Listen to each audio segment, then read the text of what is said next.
Public debt is in the region of 8.8 trillion, close to 9 trillion. That's where we are.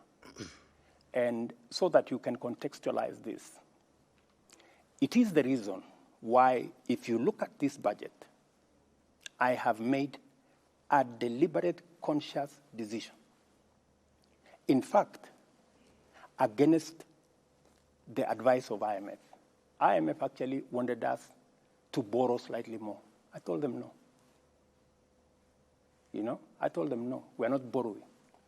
And that is why, if you look at the fiscal deficit, the money we are borrowing, we have reduced it from 1.1 trillion last year to 630 billion this year. We have reduced almost 500 billion because I am conscious that we are not in a good place.